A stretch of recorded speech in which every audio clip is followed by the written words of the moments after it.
Goeiedag. Wat 'n voorreg om die woord van die Here te kan oopmaak, om saam dit te kan oordink. Mag die Heilige Gees ons daarin lei. Ons gaan vandag kyk na twee gedeeltes en dit gaan oor die tirannie van die dringendheid wat oorkom word, juis wanneer ek stil word voor God en my prioriteite voor God bepaal. Maar ons gaan lees twee gedeeltes. Eerste is Markus 1, is in die begin van die Here se bediening, nadat hy disippels gekies het en in die begin met bediening. Dan staan daar in Markus 1 vanaf vers 32, toe dit aand geword het en die son al onder was, het die mense al die siekes en die wat in die mag van bose geeste was, na hom toe gebring. Die hele dorp het by die deur van die huis saamgedrom. Hy het baie siekes wat allerhande kwale gehad het gesond gemaak en baie bose geeste uitgedryf. Hy het die bose geeste nie toegelaat om te praat nie, omdat hulle geweet het wie hy is. En dan veral hierdie vers, die môre vroeg, toe dit nog nag was, het hy opgestaan en buitentoe gegaan na 'n eensame plek en daar gebid. Simon en die wat by hom was, het hom egter gesoek, en toe hulle hom kry, sê hulle vir hom, almal soekie.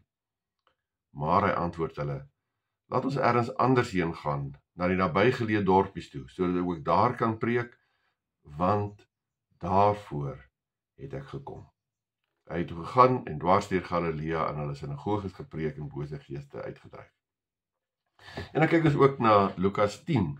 Lukas 10 vers 38, waar die Here by Martha en Maria tuis gaan. As ons lees vanaf vers 38, op hulle reis het Jesus toe in 'n dorp gekom waar 'n vrou Martha hom as gas ontvang het. Sy het 'n suster gehad, Maria, wat aan die voete van die Here gaan sit en na sy woorde geluister het. Maar Martha was baie bedrywig om alles klaar te maak. Sy kom toe daar staan en sê, Here, hinder dit U nie dat my suster my alleen laat bedien nie. Sê sy moet my kom help. Maar die Here antwoord haar, Martha, Martha, jy is besorg en bekommerd oor baie dinge. Maar net een ding is nodig. Maria het die beste deel gekies en dit sal nie van haar af weggeneem word. Alles is dringend. En hierdie alles is dringend word so maklik ons slawe meester. Of partykeer as hierdie projek, hierdie taak, hierdie verantwoordelikheid net eers verby is.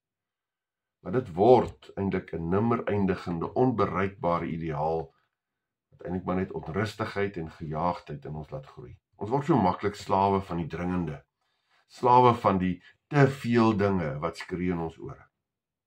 Partykeer dink ons as ons maar net 'n 30-uur dag gehad het, as ek net dat ek dit alles kan inpas om by mense uit te kom, e-posse, WhatsApp, admin, werkprojekte voltooi, by my kinders uitkom. Maar die oplossing van die tirannie van die dringende is waarskynlik nie bloot meer tyd nie. Ja, die probleem kom inderdaad nie net vandag voor nie. Selfs in die gedeeltes wat ons gelees het, lees ons van in Markus 1, waar baie siekes na die Here toe gekom het. Toe dit aand word, met ander woorde, toe die Sabbat verby is, het die hele dorp voor die huis bymekaar gekom. Hulle vra aandag en hulle vra bediening, en dan ook die volgende môre soek hulle weer na hom, sodat hulle verder bedien kan word. Ook in Lukas 10 van, daar moet kos wees en daar's mense en daar moet nou kos wees en Martha werskaf, want daar is nou baie mense en dan moet daarom ordentlik onthaal word. Sy kon nie by alles uit. Maar die werklike gejaagdheid is egter nie in die eerste plek in my omstandighede. Die werklike gejaagdheid is eintlik maar hier binne.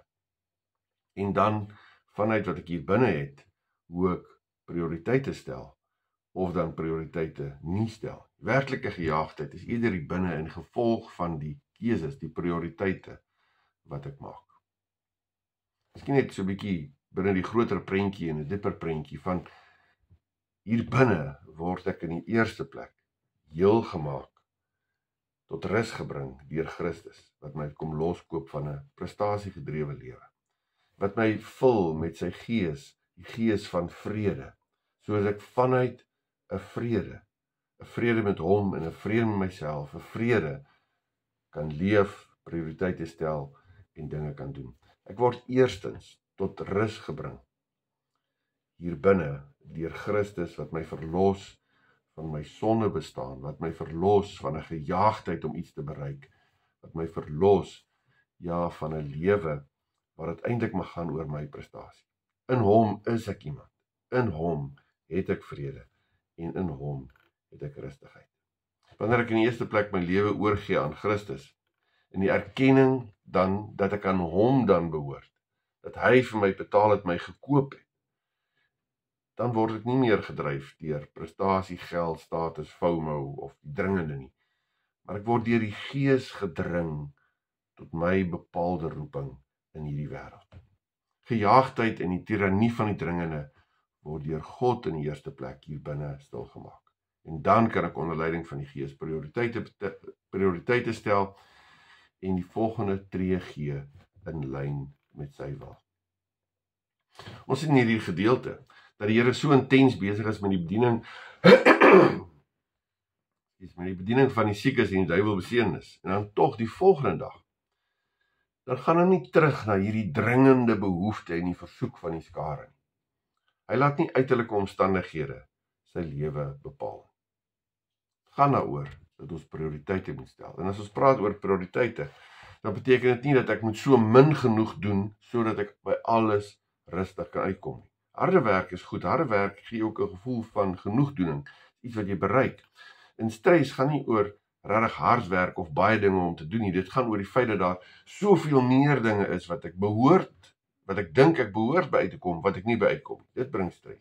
Of uitbranding is wanneer ek so besig is dat ek nie meer tyd het om prioriteite te stel. Of 'n stres of 'n onvergenoegdheid kom vanuit daai diep wete van 'n oortuiging van wat ek doen, is dalk nie die moeite werd nie, maar dit slurp my op en ek word daardeur meer gesleer. Dit bring stres en onvergenoegdheid. Ja, ons het inderdaad 'n werklike gevaar dat die dringende, wat nou dadelik oor jou pad kom, dat dit die belangrike en die belangrikste dinge verdring. En dan sien ons in Markus 1 hierdie situasie waar ons lees in vers 47, waar Simon amper sê paniekerig sê, maar Here, almal soek U. Die disippels is ontsteld en is eintlik al verleë, want hulle meester het verdwyn. Die vorige nag was dit so groot bediening van genesing, van duiwels wat uitgedryf word, en dan verdwyn die Here net om alleen saam met sy Vader te wees. En die mense soek hom. Waar is die meester? Besef hy dan nie dat die mense hom nodig het? En daarom gaan soek hulle hom, vers 36, en dit beteken, hierdie woord wat gebruik word, duik op 'n intensiewe soek. Hulle het hom dringend gesoek. Nou antwoord die Here, laat ons ergens anders heen gaan, na nabygeleë dorpies. Hy gaan nie na die skare, die dringend toe nie, maar hy gaan na 'n ander plek toe, om ook daar te preek. En dit moes al vir die disippels soos 'n skok gekom het, van wat sal die mense sê, wat sal die mense dink, ons laat ons nou die geleentheid om mense te bedien, en die mense wil bedien word, laat ons deur ons vingers glip. Maar die punt is, die Here reageer nie op die verwagtinge van mense, of bloot die voorhand liggende of die dringende nie. Hoekom? Want ons kry dit, en is half die sleutel ook binne hierdie gedeelte in vers 38, van dat Jesus gaan na ander plekke toe om die evangelie verkondig, want so staan dit daar, want daarvoor het ek gekom. Daarvoor het gekom. Jesus word gelei deur sy roeping, wat hy gekom het om te doen, soos wat die Vader deur die Gees hom lei. Die Here het binne 'n 3 jaar openbare bediening, vandat hy van 30 jaar ouderdom tot 33 jaar ouderdom, het hy baie spesifieke roeping gehad, en het 'n baie spesifieke roeping geleef. So dit is nie dat hy nie hard gewerk het nie. In Markus 3 ook staan daar dat hy het so hard gewerk het, hy nie eens 'n geleentheid gehad om iets te eet nie. Of in Markus 4, was die uitputting van Christus, was hy ook so dat hy te midde van die storm in slaap geraak het. So hy het voluit en hard gewerk, maar sy dryfveer, sy motivering, sy prioriteit is bepaal deur die wil van sy Vader.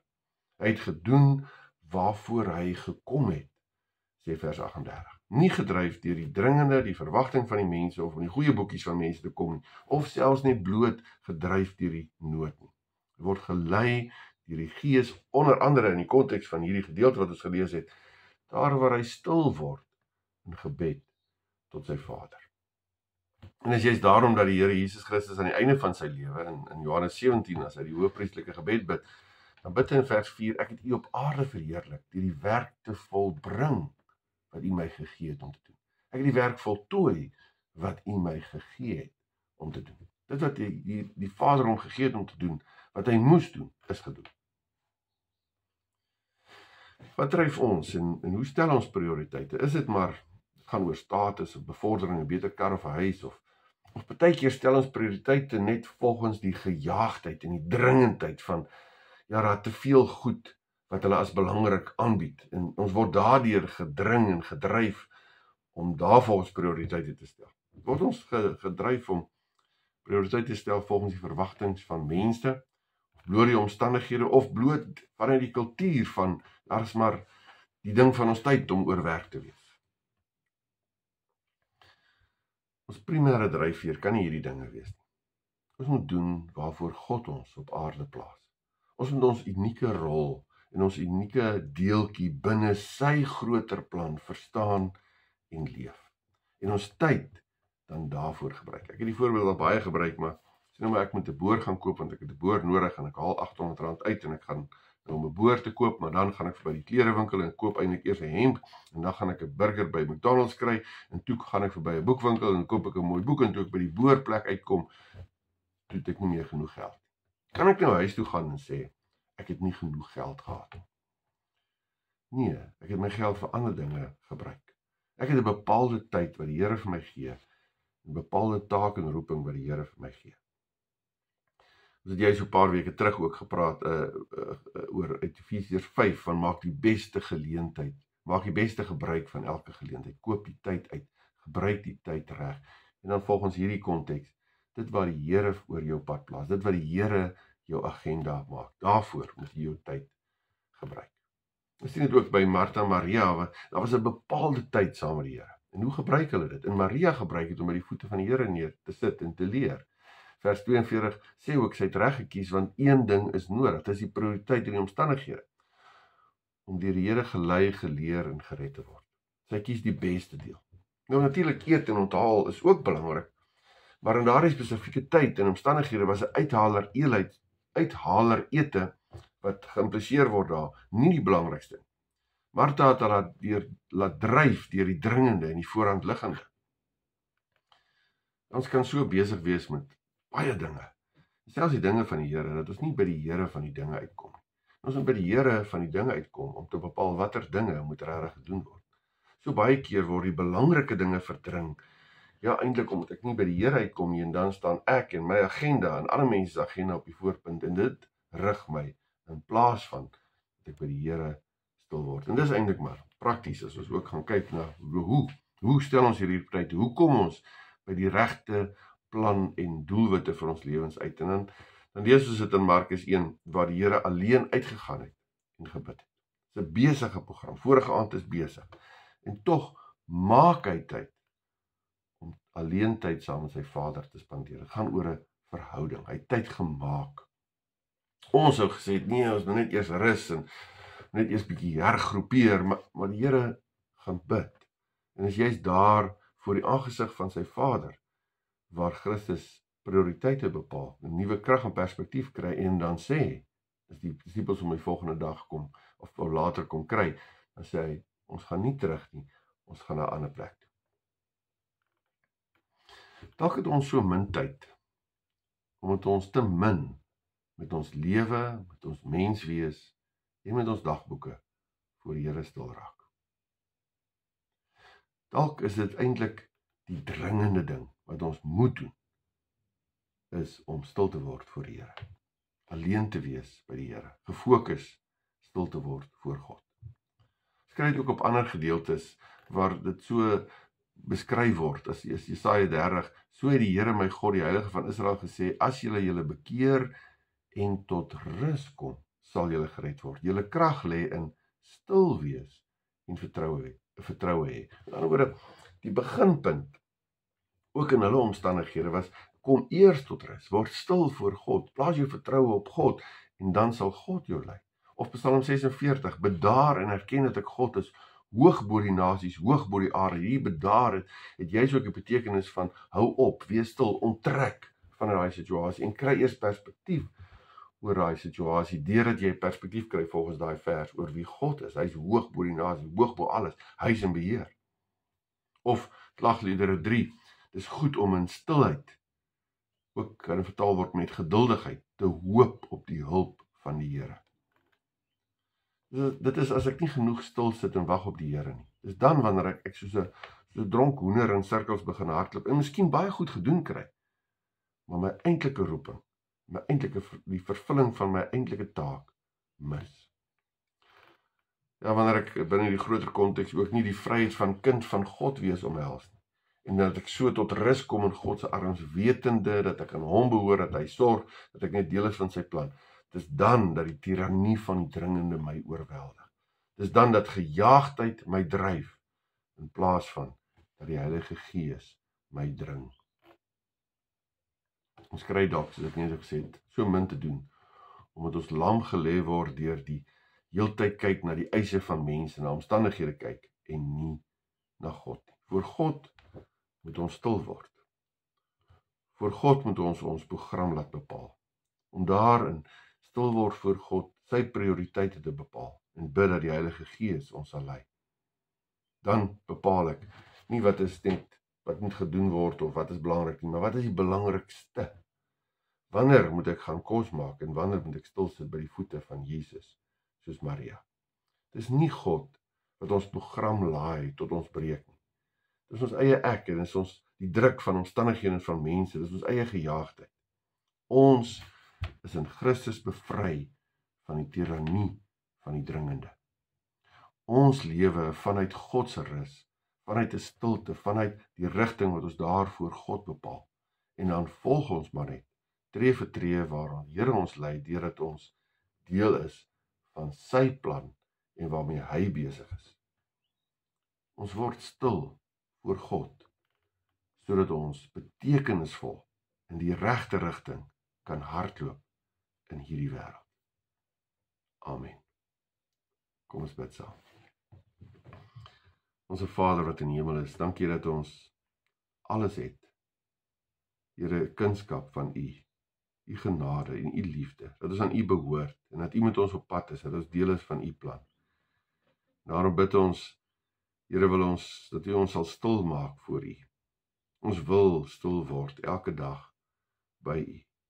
Die geborgenheid en die liefde ervaar, maar Here ook die leiding van die Gees, sodat ons voluit kan hardloop in die taak en die roeping wat U ons vandag gee en elke dag gee.